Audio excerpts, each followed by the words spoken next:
Alright, I'm going after this lower ball joint, this 2011 Escape. This is just how I do it. What I'm going to do is, I got the lower bolt. I don't know if you can see it. I got the lower bolt ready to come out. I got the nut backed off. I'm going to use this air hammer. Use air tools whenever possible.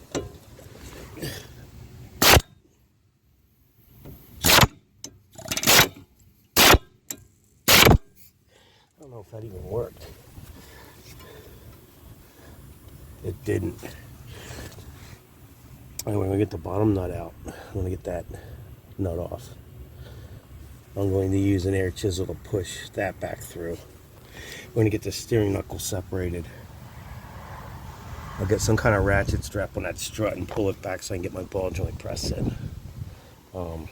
Anyway, let me...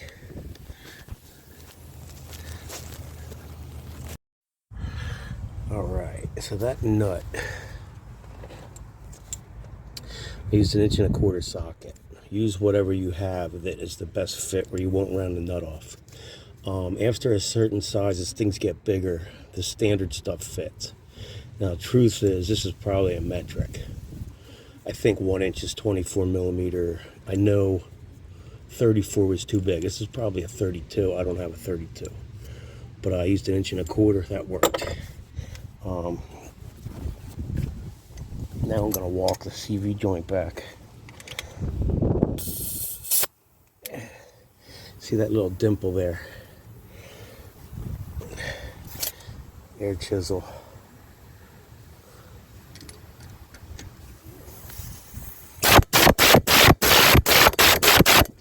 Again, you don't want to hammer this shit and fuck the threads up.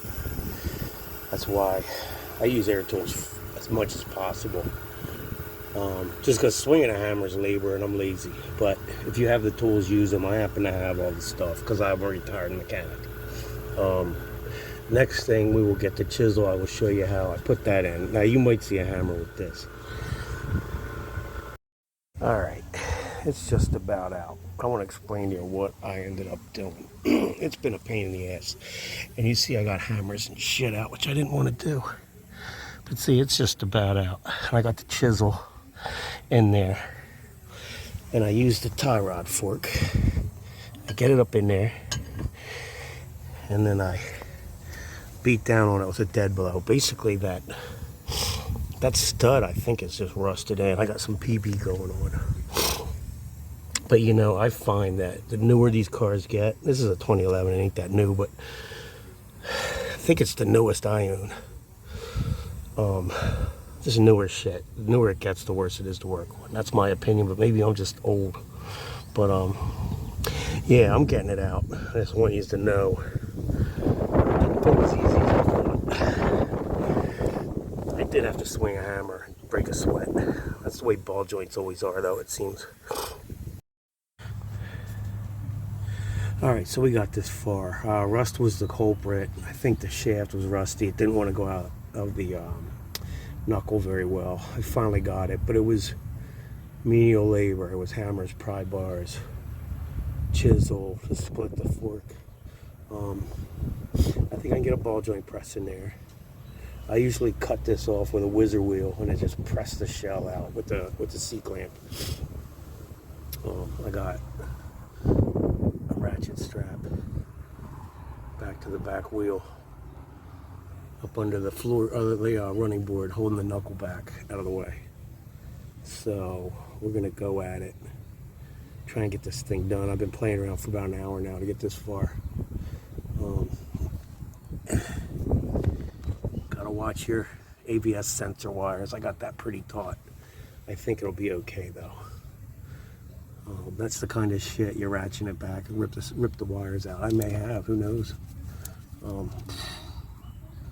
I think we'll get away with that though. Anyway, moving on.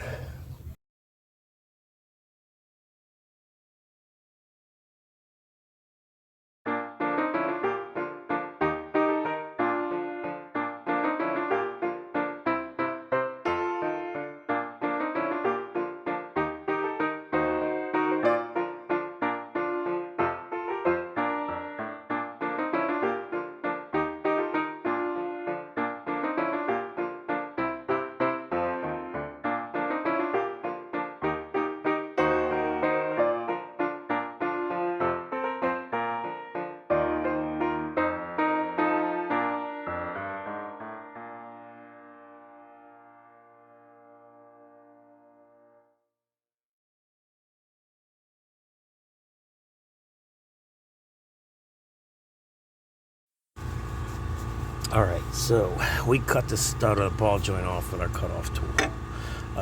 Wear safety glasses because sparks and little metal shavings are flying. This is a friction tool, friction disc type thing, so the stud itself will get hot. This has been laying on the ground for a bit. I can still feel heat in it.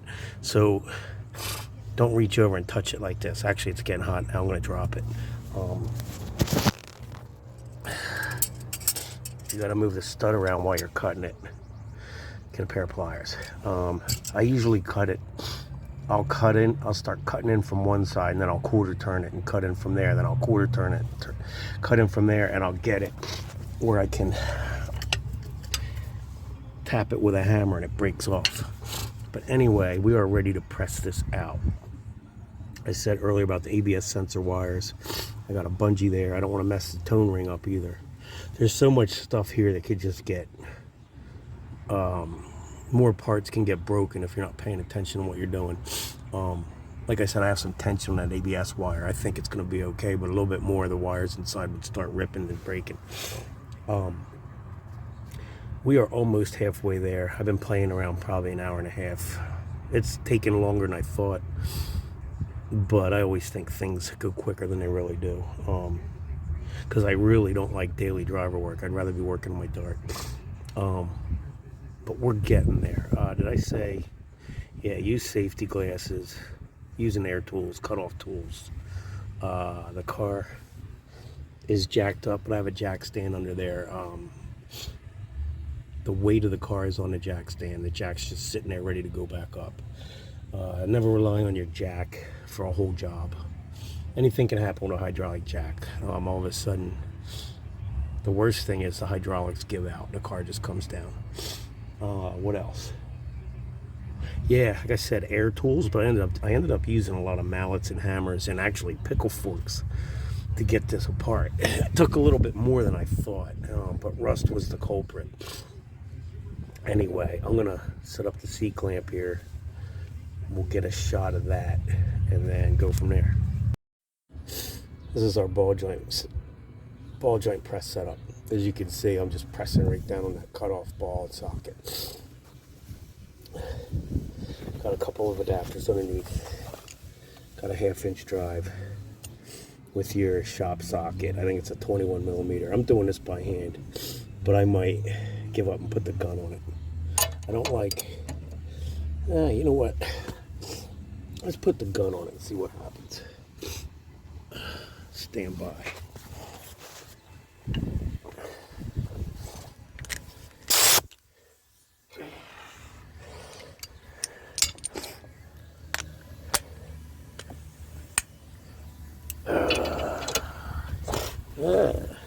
Let's look here. Let's try. Let's see.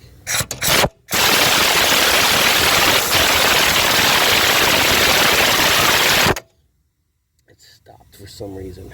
We'll see what's going on.